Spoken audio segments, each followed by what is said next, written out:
Hello दोस्तों, स्वागत है आपका अपने YouTube channel only study centre 2.0 में।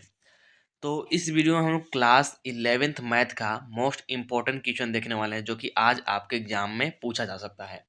चलिए वीडियो को स्टार्ट करते हैं। और वीडियो को स्टार्ट करने से पहले हमारे चैनल पर नए हो तो चैनल को सब्सक्राइब जरूर कर लीजिएगा। साथ ही वीडियो को अपने दोस्तों के पास भी शेयर कर दीजिएगा। वीडियो बहुत ही ज़्यादा इंपॉर्टेंट होने वाला है। जितना भी क्वेश्चंस मैं आपको बताऊंगा यहाँ पर फुल डिटेल में आपको सोल्यूशन कर दूंगा। कहीं भी कोई भी डाउट नहीं बचेगा। और वीडियो आपको पसंद आएगा तो वीडियो को लाइक भी कर दीजिएगा और शेयर भी कर दीजिएगा। चलिए स्टार्ट करते हैं और एक एक करके सारे क्वेश्चंस को देख लेंगे। और मैं पहले ही बता दूं कि जो सारे क्वेश्चंस है जैक बोर्ड में कभी न कभी पूछे जा चुके हैं। मतलब कि ये PYQs है, ठीक। और यहाँ से भिड़ने की मैक्सिमम संभावना है, ठीक ना। मैक्सिमम क्वेश्चंस यहीं से भिड़ेंगे। और देखिए मैं बताता हूँ, मैथ में कभी भी सेम क्वेश्चंस नहीं होता होता है। एक्चुअली सेम क्वेश्चंस होते हैं, एक आध दो पाँच छः आपको सेम क्वेश्चन मिल जाएगा। लेकिन मैथ में क्या होता है, मैथ में होता है आपका पैटर्न। क्या होता है थोड़ा सा समझ लीजिए। मैथ में होता है आपका पैटर्न। जैसे मैंने आपको यहाँ पर जितने भी पैटर्न पर क्वेश्चन कराए, उसी पैटर्न पर आपको क्वेश्चन दे देगा, सिर्फ वैल्यू चेंज करके। मैंने यहाँ पर जैसे मान लीजिए कोई यहाँ पर मैंने कराया कि 2x + 5 बराबर में 0, ठीक। इसमें x का वैल्यू निकालिए। इसी प्रकार से आपको वहाँ पर दे दिया 3x + 5 बराबर में 0, तो क्या इसका आप लोग नहीं निकाल पाएंगे? बिल्कुल निकाल निकाल पाएंगे। बस मैथ में यही होता है कि आपको सिर्फ वैल्यू चेंज करके दे देगा, बाकी पैटर्न और मेथड सोल्व करने को वही रहता है। तो चलिए स्टार्ट करते हैं। आई थिंक आपको समझ में आ गया होगा कि मैंने यहाँ पर क्या बोला। चलिए देखते हैं। देखिए ये आपका जो है ना, ये आपका डायरेक्ट डिफिनीशन बेस्ड क्वेश्चन है। क्या बोला कि सेट इज डिफाइंड एज। तो सेट को हम लोग कैसे डिफाइन करते हैं?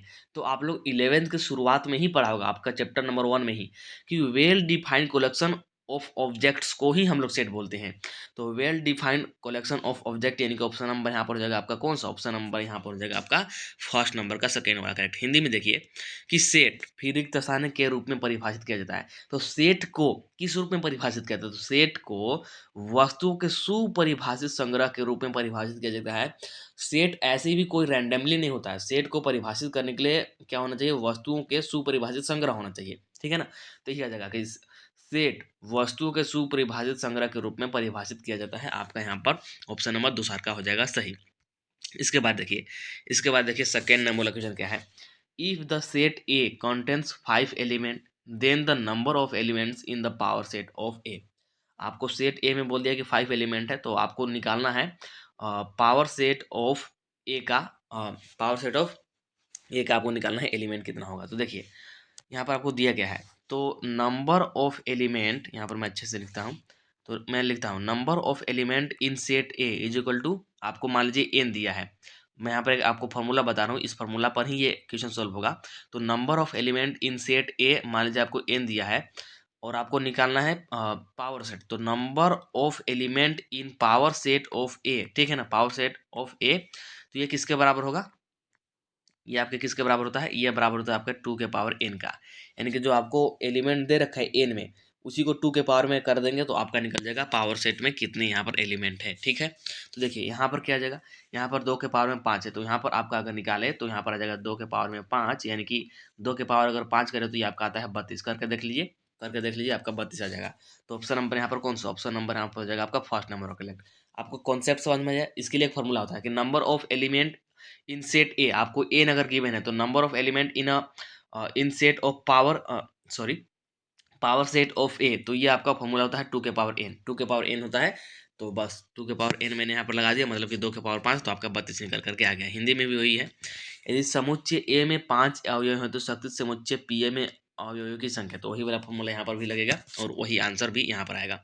इसके बाद देखिए थर्ड नंबर वाला क्वेश्चन क्या बोल रहा है। If A and B are two sets such that A intersection B is equal to A, sorry, then A union B is। तो A and B are two sets है।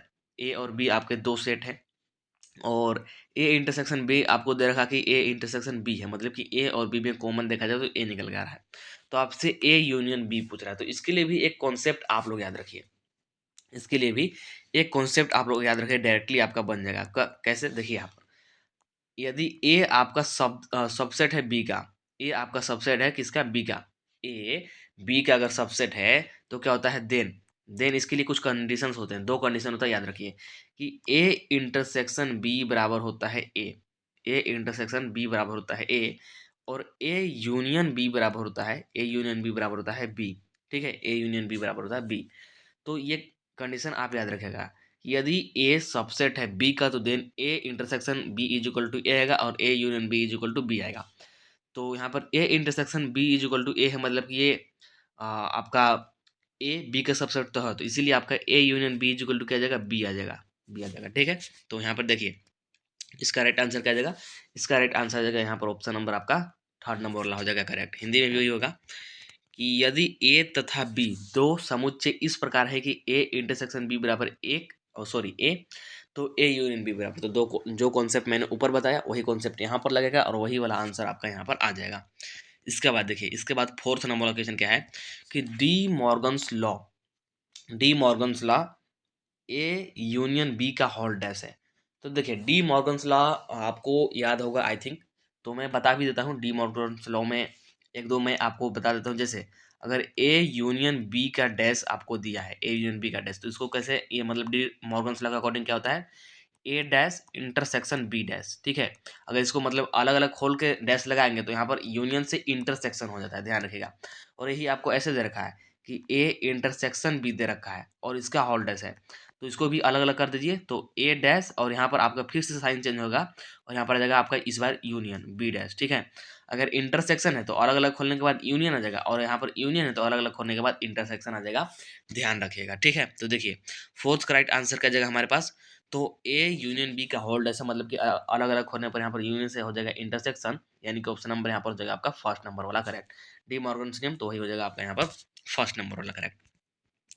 इसके बाद 5 number वाला क्वेश्चन देखिए क्या है, इफ ए सेट आपको दिया है, if A set is equal to, इसमें 3 एलिमेंट है A B C and B set आपको दिया है और इसमें 3 एलिमेंट है P Q R, then number of A cross B पूछ रहा है, तो number of element in A cross B तो कैसे निकालेंगे। देखिए तो मैं आपको बताता हूँ, इसके लिए फार्मूला होता है, फार्मूला आप लोग ध्यान रखिए। वैसे तो मैंने जब आपको प्रीवियस क्वेश्चंस कराया तो उसमें डायरेक्ट फार्मूला ही पूछा था, जो मैंने आपको प्रीवियस क्वेश्चंस कराया है अभी एक दो वीडियो आपको मैंने जो दिया है, अगर आप लोगों ने अच्छे से देखा है और आपको याद है तो वहाँ पर इस प्रकार के क्वेश्चंस आया था और वहाँ पर डायरेक्ट फार्मूला इसी का दिया था, इसी का डायरेक्ट फार्मूला दिया था, इसी का डायरेक्ट फार्मूला दिया था। यहाँ पर एलिमेंट दे रखा है लेकिन वहाँ पर डायरेक्ट फार्मूला दिया था। चलिए मैं फिर भी यहाँ पर एक बता देता हूँ, मान लीजिए आपको number of element in set A is equal to दिया है एम, ठीक है, और दिया है आपको number of element in set B is equal to दिया है आपको एन, ठीक है। तो number of element in A cross B is equal to क्या जाएगा, तो ये होता है एम इंटू में एन, ठीक। तो एम और एन का आप लोग मल्टीप्लाई कर दीजिए, आपका निकल करके आ जाएगा। तो देखिए यहाँ पर देखिएगा, अब इसको हम लोग सॉल्व करते हैं। तो एन ए में कितने एलिमेंट है, एन ए में 3 एलिमेंट है, एन बी में कितने एलिमेंट है, एन बी में भी 3 एलिमेंट है। मतलब कि अगर एन ए क्रॉस बी में एलिमेंट देखा जाए, ठीक, तो कितना आ जाएगा, 3 इंटू 3 कर दीजिए सिंपली, तो 9 आ जाएगा आपका आंसर। तो 9 देखिए कौन से ऑप्शन में दिया गया है, ऑप्शन नंबर यहाँ पर हो जाएगा आपका फोर्थ नंबर वाला correct, option number fourth number वाला करेक्ट, ठीक है, याद रखिएगा। और डायरेक्टली फार्मूला भी पूछ देता है, मैंने आपको कराया है पिछला वीडियो में, और यदि आपको याद होगा तो अदरवाइज जाकर के उस वीडियो को देख लीजिए। चलिए इसके बाद हिंदी में वही बात है। और इसके बाद 6 नंबर वाला क्वेश्चन कि if F X is equal to X X square plus में 2x+1 then the value of F of zero है। तो ये बहुत ही सिंपल क्वेश्चन है, एक्चुअली ये 9th-10th लेवल का क्वेश्चन है, 11th लेवल का नहीं बोल सकते लेकिन दे दिया है, बहुत सिंपल है, कोई बात नहीं। तो एक्स की जगह पर जीरो पुट करना है, तो ये रखेंगे जीरो, तो ये हो जाएगा पूरा ये जीरो सिर्फ 1 हमारे पास बचेगा। तो राइट आंसर क्या जाएगा हमारे पास ऑप्शन नंबर थर्ड। आपको ये मत बोलना कि सर ये भी सॉल्व कराइए, चलिए मैं करा भी देता हूँ। देखिए एफ ऑफ जीरो निकालना है, तो एफ ऑफ जीरो एक्स की जगह पर पूरा जीरो रखिए, तो जीरो का स्क्वायर प्लस में 2 इंटू में जीरो प्लस में 1, तो जीरो का स्क्वायर कीजिएगा जीरो, 2 इंटू जीरो कीजिएगा तो जीरो और प्लस में 1, तो इसको जोड़िएगा तो 1 ही तो आएगा, बहुत सिंपल होता है। तो ऑप्शन नंबर यहाँ पर हो जाएगा आपका थर्ड करेक्ट, ठीक है।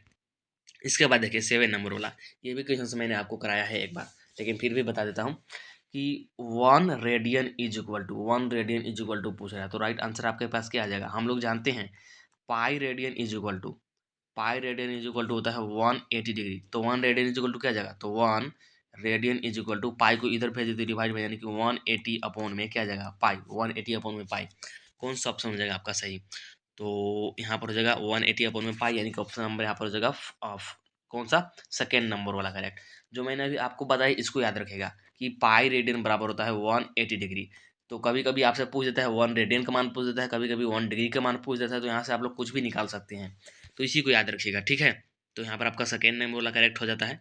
इसके बाद देखिए यहाँ पर हिंदी में दिया गया है 8 नंबर वाला क्वेश्चन क्या है कि साइन 31 पाई/3 बराबर। तो ये एक्चुअली देखने में थोड़ा कॉम्प्लिकेटेड लग रहा होगा, और ऐसे तो आपको कॉम्प्लिकेटेड लगेगा ही, लेकिन इसके लिए फॉर्मूला होता है, ट्रिक होता है, और इसका एक मेथड होता है अपना, उससे करेंगे तो बहुत ईजी हो जाएगा। देखिए इसको पाई के टर्म में तोड़ेंगे। जैसे पाई के टर्म करने का मतलब कि या तो पाई में तोड़िए, 2 पाई में तोड़िए, 3 पाई में तोड़िए, 4 पाई में तोड़िए, इस प्रकार से कितने भी पाई में तोड़िए, इस प्रकार से बहुत ही इजीली कर पाएंगे। क्यों? क्योंकि देखिए हमारे पास एक फॉर्मूला होता है साइन साइन पाई प्लस और यहाँ पर theta. Sine pi plus theta बराबर क्या होता है? साइन पाई प्लस थीटा बराबर होता है साइन थीटा। क्या होता है? साइन पाई प्लस थीटा बराबर होता है साइन थीटा। तो इसी फॉर्मूला का हम लोग यूज लेंगे और इसको सोल्व करेंगे। देखिएगा कैसे इसको तोड़ते हैं।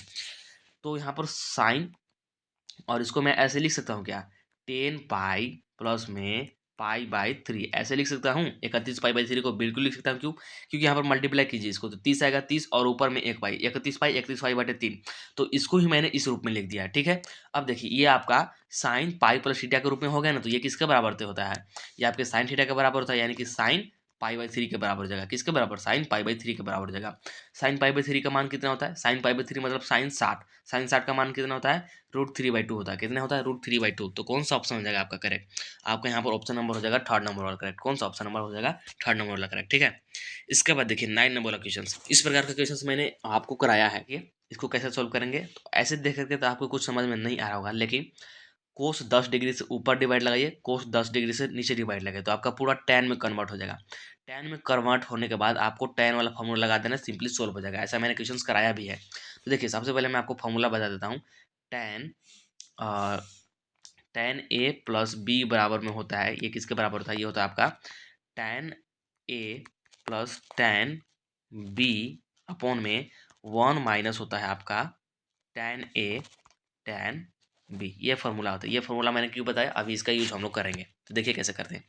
डिवाइड लगाइए ऊपर नीचे दोनों में। तो यहाँ पर लिखते हैं कोस 10 डिग्री प्लस में साइन 10 डिग्री अपॉन में कोस 10 डिग्री, और यहाँ पर फिर से आ जाएगा कोस 10 डिग्री नीचे वाला, ठीक है, माइनस का साइन 10 डिग्री और अपॉन में कोस 10 डिग्री। ऐसा करने से सबसे पहले मैं बता दूं कोई प्रॉब्लम नहीं है। क्यों? क्योंकि कोस 10 कट जाएगा और ये ओवरऑल फिर से ऐसा रूप में ही आ जाएगा। मतलब ऐसा करने से कोई प्रॉब्लम नहीं है। ये कोई इलीगल काम नहीं है, हम लोग लीगली काम कर रहे हैं, ठीक है ना। देखिए लेकिन ऐसा करने से कोई प्रॉब्लम नहीं है, लेकिन हमारा काम जरूर बन जाएगा। देखिए अब हमारा सोल्व हो जाएगा पूरा। कैसे? कोस 10 को कोस 10 से डिवाइड कीजिए, मतलब कि अलग अलग डिवाइड कीजिए, तो ये आ जाएगा आपका 1, और साइन 10 अपॉन कोस 10 हो जाएगा tan 10। क्या हो जाएगा? tan 10। और यहाँ पर जाएगा ये कोस 10 अपॉन कोस 10, तो ये 1, और माइनस का कितना, माइनस का यहाँ पर देगा tan 10। देखिए अब हम लोग एक बात ये भी जानते हैं कि tan पाई/4 इज इक्वल टू कितना होता है? tan पाई/4 इज इक्वल टू 1 होता है। मतलब कि 1 की जगह पर मैं tan पाई/4 रख सकता हूँ। ठीक, तो उसी को मैं पुट करता हूँ। देखिए तो ऊपर 1 प्लस tan 10 था, मतलब कि लिख सकता हूँ tan पाई/4 प्लस में tan कितना, 10 डिग्री। ठीक है, और नीचे था हमारा 1 माइनस, तो 1 माइनस, और यहाँ पर मैं लिख सकता हूँ tan पाई/4 और इंटू में tan 10। क्यों? क्योंकि देखिए tan पाई/4 का मान 1 होता है, इसका मान 1 होता है, तो इसको 1 से अगर मल्टीप्लाई करेंगे tan 10 में, तो tan 10 ही रहेगा। तो ऐसा मैंने इसलिए किया ताकि फॉर्मूला सेट हो जाए। अब देखिए आपका ये फॉर्मूला पूरा बन गया। अब ये जो है ना आपका ये पूरा ओवरऑल फॉर्मूला देखिए, tan a plus tan b upon में माइनस का tan a tan b। तो आपका ये किसका फॉर्मूला है? ये आपका है tan a minus B, sorry tan a प्लस b का। तो tan ए के जगह पर है पाई/4 मतलब 45 डिग्री, ठीक है, प्लस में बी मतलब 10 डिग्री, ठीक है। तो 45 10 कितना हो जाएगा? 55, यानी कि tan 55 आपका आंसर आ रहा है। तो देखिए कौन सा ऑप्शन है? ऑप्शन नंबर यहाँ पर हो जाएगा आपका फर्स्ट नंबर रख रहा है, tan 55 डिग्री। ठीक है, इसके बाद देखिए नेक्स्ट क्वेश्चन है 10 नंबर वाला कि the general solution of tan 3x बराबर 1 इज। तो जनरल सोल्यूशन पूछ रहा है। तो देखिए मैं आपको साइन कोस tan तीनों का यहाँ पर जनरल, सबसे पहले जनरल इसका सोल्यूशन बताता हूँ क्या होता है। वैसे तो मैंने प्रीवियस वीडियो में बताया, लेकिन फिर भी एक बार बताता हूँ। देखिए जब साइन थीटा बराबर साइन अल्फा हो, तो इसके लिए थीटा बराबर क्या होता है जनरल सोल्यूशन में? एन पाई प्लस में -1 के पावर में एन अल्फा। अल्फा यहाँ पर क्या होता है? अल्फा हमारा एंगल होता है जो हम लोग निकालते हैं। और अगर कोस अल्फा हो, तो इसके लिए क्या होता है? इसके लिए भी मैंने बताया थीटा बराबर यहाँ पर होता है 2n पाई 2n pi plus minus alpha, ठीक, प्लस माइनस अल्फा। एक और याद रखिएगा, एक और याद रखिएगा, किसके लिए?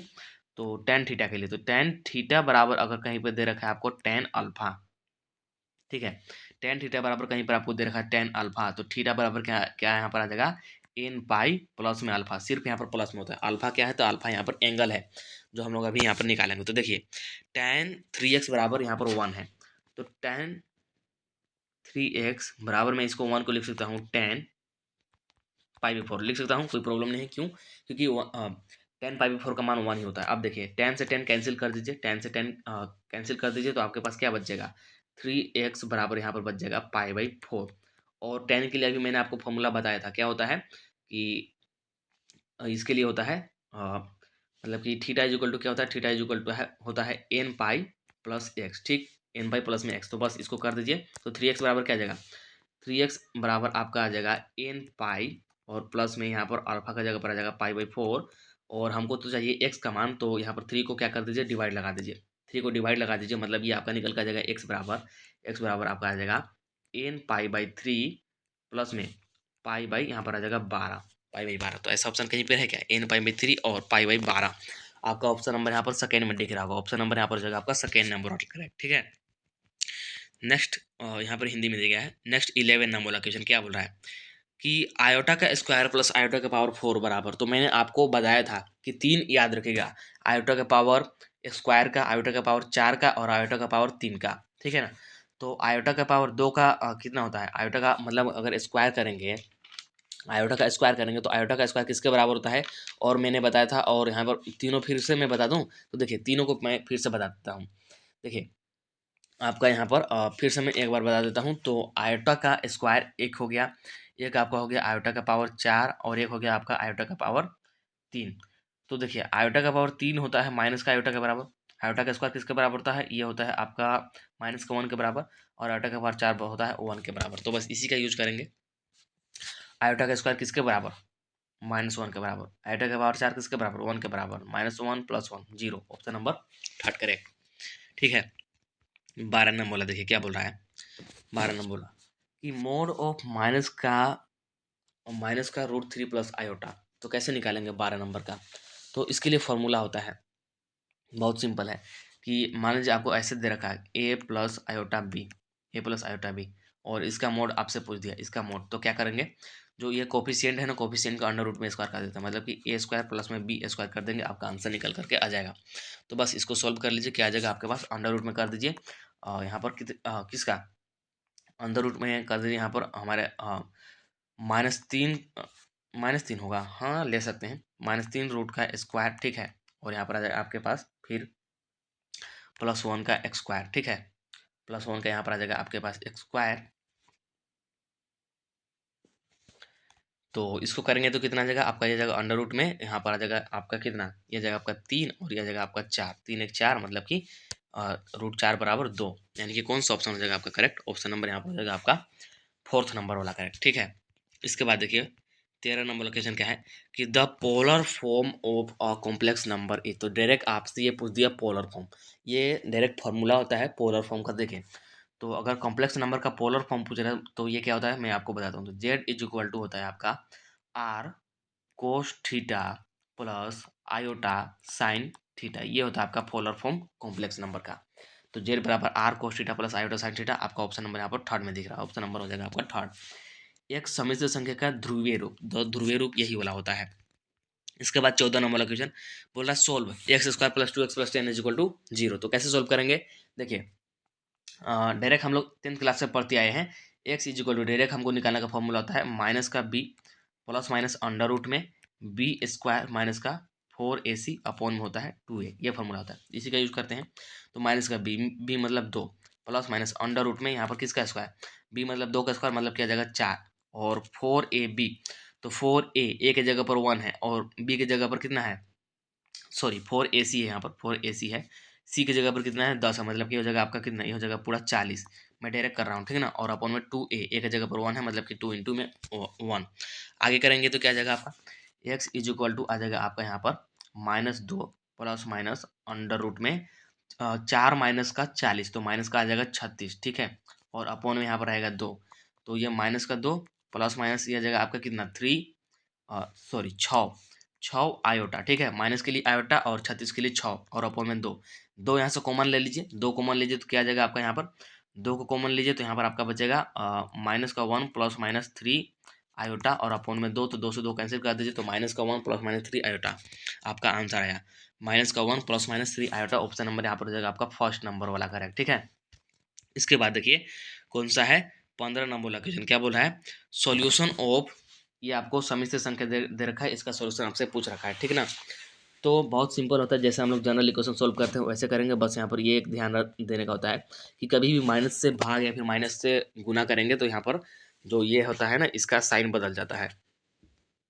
देखिए यहाँ पर इसको हम लोग करते हैं, तो सबसे पहले अंदर मल्टीप्लाई कर दीजिए तो यहाँ पर आ जाएगा 3 दूनी की 6 और यहाँ पर आ जाएगा माइनस का 3x और ये साइन एज इट इज यहाँ पर आ जाएगा 2 माइनस का 2x।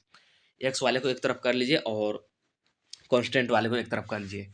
तो 6 अपनी जगह पर, इस 2 को इधर ले लेते हैं, ये साइन एज इट इज, ठीक है। ये माइनस का 2x अपनी जगह पर, ये इधर आकर के हो जाएगा 3x। ये आपका कितना आ जाएगा यहाँ पर, ये आ जाएगा आपका 4 और ये आ जाएगा ऐसे और ये हमारा हो जाएगा x। मतलब इसको ऐसे लिख सकते हैं कि x जो है ना x ये हमेशा 4 के बराबर या फिर 4 से छोटा होना चाहिए, ठीक ना। x जो है आपका हमेशा 4 के बराबर या फिर 4 से छोटा होना चाहिए। तो ऐसा ऑप्शन कहीं पे दिख रहा है क्या, ऐसा ऑप्शन कहीं पे दिख रहा है आपको? ऑप्शन नंबर यहाँ पर हो जाएगा आपका थर्ड नंबर वाला correct, option number third number वाला करेक्ट, यानी कि माइनस इन्फिनाइट से लेकर 4 तक, ठीक ना, 4 से ऊपर नहीं जाएगा। तो ऑप्शन नंबर हो जाएगा यहाँ पर आपका थर्ड नंबर वाला करेक्ट। इसके बाद देखिए 16 नंबर वाला क्वेश्चन क्या है कि इफ 1/6 का फैक्टोरियल प्लस 1/7 का factorial is equal to x/8 का factorial then find the value of x। तो x का आपको मान निकालना है। तो देखिए कैसे निकालेंगे हम लोग। 1/6 का फैक्टोरियल, फैक्टोरियल को हम लोग ऐसे भी दिखाते हैं ना, दो तरीका होता है हमारे पास फैक्टोरियल को दिखाने का। 1/7 का फैक्टोरियल को कैसे लिख सकते हैं, 1/7 इंटू 6 का फैक्टोरियल लिख सकते हैं, बिल्कुल लिख सकते हैं, बराबर में x और यहाँ पर लिख सकते हैं 8 गुने में 7 गुने में 6 का फैक्टोरियल। ऐसे मैंने क्यों तोड़ा, क्योंकि 6 का फैक्टोरियल हमारे पास कॉमन आकर के और यहाँ पर क्या हो जाएगा कैंसिल हो जाएगा। तो यहाँ पर 6 का फैक्टोरियल कॉमन लीजिए, मतलब कि 1/6 का फैक्टोरियल कॉमन लीजिए तो यहाँ पर आपके पास बचेगा 1 और यहाँ पर बचेगा आपके पास 1/7 इज इक्वल टू यहाँ पर आपके पास बचेगा सबसे पहले कॉमन तो 1/6 का फैक्टोरियल और यहाँ फैक्टोरियल है यार, ये मैं क्या कर रहा हूँ, मतलब ये ऐसे रहता है ना, ध्यान दीजिएगा आप लोग साइन पे। और यहाँ पर आ जाएगा x बाई, यहाँ पर आ जाएगा 8 7 56, ठीक है। अब कैंसिल कर दीजिए, कैंसिल कीजिए, यहाँ पर 1/6 के फैक्टोरियल से 1/6 के फैक्टोरियल से 1/6 का फैक्टोरियल खत्म, यहाँ पर बचा 1 प्लस 1/7 और इधर बचा x/56। तो देखिए इधर करेंगे तो आपका आ जाएगा 8/7, ठीक है ना, भिन्न का जोड़ करने पर, और इधर आपका 8/56 था, ठीक है। क्रॉस मल्टीप्लाई कर लीजिए तो 7x इज इक्वल टू आपका यहाँ पर आ जाएगा 56 गुने में 8, ठीक है। तो x इज इक्वल टू 7 से उधर डिवाइड लगा दीजिए तो 8 7 हो जाएगा 56, मतलब कि 8 गुने 8 और 8 8 होता है आपका 64।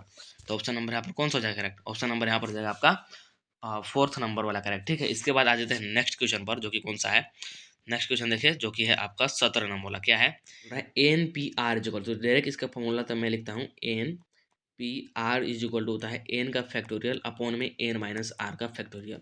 बहुत ही सिंपल होता है, बस हो गया आपका फार्मूला। परमुटेशन के लिए सिंपल फार्मूला होता है और यही होता है, याद रखेगा परमुटेशन के लिए हमेशा यही होगा, ठीक है ना, परमुटेशन के लिए हमेशा यही होता है। तो ऑप्शन नंबर यहाँ पर ऐसा कोई दिख रहा है, ऑप्शन नंबर यहाँ पर आपका सेकेंड नंबर वाला दिख रहा होगा, ऑप्शन नंबर सेकेंड नंबर वाला यहाँ पर हो जाएगा आपका करेक्ट, ठीक है। इसके बाद देखिए नेक्स्ट है आपका 18 नंबर क्वेश्चन, क्या बोल रहा है कि इफ NC5 is equal to NC7 then N is equal to, तो एन का वैल्यू पूछ रहा है, तो इसके लिए एक फॉर्मूला होता है, याद रखें कि NCA is equal to NCB then then then N is equal to होता है a प्लस में b, क्या होता है a प्लस में b, ठीक है। तो बस यहाँ पर देखिए आपका यही दिया गया कि NC5 is equal to NC7, मतलब कि सारा कुछ यहाँ पर बराबर है और ये वाला हमारे ऐड हो जाएगा और n का वैल्यू निकल जाएगा। तो देखिए निकालते हैं यहाँ पर n का वैल्यू, तो n बराबर क्या आ जाएगा, तो यहाँ पर आपका 5 + 7 हो जाएगा, मतलब कि ये 12 निकल कर आ जाएगा, जो कि ऑप्शन नंबर आपको थर्ड में दिख रहा है, ठीक है। इसके बाद देख लीजिए नेक्स्ट क्वेश्चन, हिंदी में भी दिया गया था, 19 नंबर वाला क्वेश्चन देखिए क्या बोल रहा है, इफ 2NC3 और यहाँ पर रेशियो दिया गया है NC3 इज इक्वल टू 12:1। तो ये देखिए ये थोड़ा सा आपका लंबा जाएगा, बट मैं सोल्व पूरा करा दे रहा हूँ। देखिए आपका होता है NCR का फॉर्मूला क्या होता है, तो इसका होता है n का फैक्टोरियल अपॉन में n माइनस r का फैक्टोरियल इंटू में यहाँ पर होता है r का फैक्टोरियल, ठीक है। ये कॉम्बिनेशन के लिए होता है, ठीक है ना, याद रखिएगा। तो बस इसी का यूज लेंगे और इसको सोल्व करेंगे, थोड़ा सा लंबा जाएगा बट यहाँ पर देख लीजिएगा, इसको मेथड देख लीजिए सोल्व करने का। तो ये है आपका 2n और रेशियो में है NC3 इज इक्वल टू है आपका 12:1 ऐसे दिखा दिया सबसे पहले। ऐसे मैंने यहाँ पर दिखा दिया। आप क्या करते हैं, इसको फैक्टोरियल के रूप में खोलिए। तो कैसे खोलते हैं देखिए, ऊपर वाले को हम लोग खोलेंगे तो ऊपर वाला खोलेगा हमारा 2n का फैक्टोरियल और अपॉन में यहाँ पर आ जाएगा हमारा 2n-3 का फैक्टोरियल अपॉन मतलब कि इंटू 3 का फैक्टोरियल। और यहाँ पर फिर मेन वाला बैग यहाँ पर बटा लगाइए और फिर हो जाएगा नीचे वाले का, मतलब कि ये जो रेशियो में दे रखा था इसका n का फैक्टोरियल अपॉन में n-3 का फैक्टोरियल, ठीक है, और इंटू में 3 का फैक्टोरियल, इस प्रकार से। और इधर हमारा तो 12:1 चल ही रहा है। अब देखिए कौन कौन कैंसिल हो जाएगा। 3 के फैक्टोरियल से 3 का फैक्टोरियल कैंसिल। अब इसको क्या करेंगे, 2n के फैक्टोरियल को खोलेंगे, 2n के फैक्टोरियल को खोलेंगे और n के फैक्टोरियल को खोलेंगे। इसके बाद इसमें भी सारा कुछ कैंसिल हो जाएगा। देखिए खोलते हैं उसको।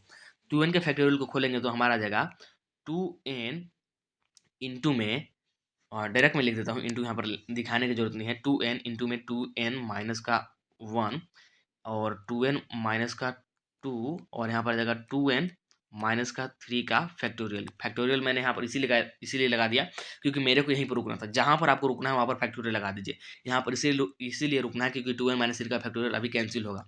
क्यों? क्योंकि हमारा नीचे भी तो था 2n-3 का फैक्टोरियल, तो ये वाला हमारा कैंसिल हो जाएगा। अब देखें, और मेन वाला यहाँ पर बटा लगाइए और इसको भी खोलते हैं एन वाला को, तो आ जाएगा n-1 का फैक्टोरियल, मतलब कि n-1 n-2 और यहाँ पर आ जाएगा n-3 का फैक्टोरियल। और अपॉन में था हमारा नीचे क्या था हमारा, नीचे था n-3 का फैक्टोरियल। अब देखिए इधर हमारा तो 12:1 चल ही रहा है।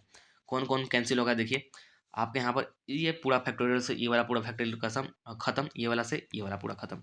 अब जो बच गया सिर्फ उसको लिख लेते हैं, ठीक, जो बच गया सिर्फ उसको लिख लेते हैं। तो देखिए आपका बच क्या क्या गया, तो आपके पास बचा है 2n, ठीक, 2n और यहाँ पर है 2n माइनस का 1 और यहाँ पर बचा था आपका क्या बचा था, 2n-2 बचा था। तो 2 कॉमन ले लेते हैं तो यहाँ पर बच जाएगा आपका n-1। 2n-2 था तो 2 कॉमन ले लिया, ठीक है ना। अभी क्यों, क्योंकि अभी यहाँ पर नीचे से कैंसिल होगा और नीचे से हमारा n-1 और यहाँ पर n-2 ये वाला था। अब देखिए कौन कौन कैंसिल होता है और इधर हमारा 12:1 है। अब देखिए कौन कौन कैंसिल, तो n-1 से n-1 कैंसिल, ठीक है, ये वाला हो गया कैंसिल। और आपका यहाँ पर n से n भी हो जाएगा कैंसिल, ठीक है। अब देखिए क्या बच गया आपके पास, तो 2 × 2 हो गया 4 और यहाँ पर हो जाएगा 2n-1 और अपॉन में आ जाएगा हमारा n-2 बराबर में 12/1। अब कितना सिंपल हो गया, क्रॉस मल्टीप्लाई कर लीजिए, सिंपली क्रॉस मल्टीप्लाई कीजिए तो क्या आ जाएगा, क्रॉस मल्टीप्लाई करने पर, तो क्रॉस मल्टीप्लाई कीजिएगा तो आपका क्या आ जाएगा, यहाँ पर आ जाएगा आपके पास क्या था आपका, एक मिनट, ऐसे था ना आपका 4 इंटू में 2n माइनस का 1 अपॉन में n माइनस का 2 बराबर में 12/1 था ना। तो यहाँ पर एक और चीज़ कैंसिल हो रहा है जो कि मैं भूल गया था, 4 से ये 12 भी तो कैंसिल हो रहा है 3 बार में। अब क्रॉस मल्टीप्लाई कर लीजिए, तो इसका क्रॉस मल्टीप्लाई यहाँ पर करेंगे तो ये हो जाएगा आपका कितना, 3n माइनस का 6 हो जाएगा और ये हो जाएगा आपका 2n माइनस का 1 हो जाएगा। n वाले को एक तरफ कर लीजिए और कांस्टेंट वाले को एक तरफ कर लीजिए, तो यहाँ पर जाएगा 3n और माइनस का 2n बराबर में माइनस का 1 और इधर जाकर के प्लस का 6, तो यह जाएगा आपका n और इधर आ जाएगा 5, यानी कि n बराबर 5 आज का आपका आ जाएगा आंसर, जो कि ऑप्शन नंबर आपको थर्ड में दिख रहा होगा। थोड़ा सा लंबा गया बट इसमें थोड़ा सा कॉन्सेप्ट था इसलिए मैंने आपको बता दिया। इसके बाद 20 नंबर का क्वेश्चन देख लीजिए क्या बोल रहा है, the number of terms in the expansions of 1 + 5√x का होल पावर 9 इज। देखिए ऐसे तो आप लोग समझ में नहीं मतलब कि ऐसे अगर देखेंगे और अगर खोलने लगेंगे तो समझ में नहीं आएगा। इसको समझने का एक तरीका होता है, इसका फॉर्मूला होता है, देखिए कैसे। जैसे आप लोग देखे होंगे कि a + b का होल स्क्वायर हम लोग करते हैं तो कितना टर्म निकल के आता है, a² + b² प्लस में 2ab। अगर दो मतलब कि स्क्वायर किए तो 3 टर्म निकलता है, अगर यहीं पर क्यूब करते हैं तो 4 टर्म निकलता, ठीक, मतलब कि अगर जितना पावर है उससे एक ज़्यादा टर्म निकलता है। तो वही पूछ रहा है the number of terms in the expansions of, ये पावर में 9 दे रखा, मतलब 9 दे रखा तो मतलब इसका कितना टर्म होगा, तो टर्म होगा 10, यानी कि ऑप्शन नंबर यहाँ पर कौन सा होगा, ऑप्शन नंबर यहाँ पर आपका 4th नंबर वाला करेक्ट। हिंदी में देखिए 1 + 5√x के पावर इसका होल पावर में 9 के प्रसार में कुल पदों की संख्या, तो जितना का पावर है उससे एक ज़्यादा हो जाता है, यानी कि ऑप्शन नंबर यहाँ पर हो जाएगा आपका 10 नंबर वाला करेक्ट, ठीक है। तो इस वीडियो में इतना ही रखते हैं, नेक्स्ट वीडियो में आपको 21 नंबर से 40 नंबर तक करा दूंगा। तो इस वीडियो में इतना ही। आई थिंक वीडियो पसंद आया होगा, वीडियो पसंद आया हो तो वीडियो को लाइक जरूर कर दीजिएगा, चैनल को सब्सक्राइब करके रख लीजिएगा, वीडियो को अपने दोस्तों के पास शेयर कर दीजिएगा। चलिए मिलते हैं नेक्स्ट वीडियो में बहुत ही जल्द।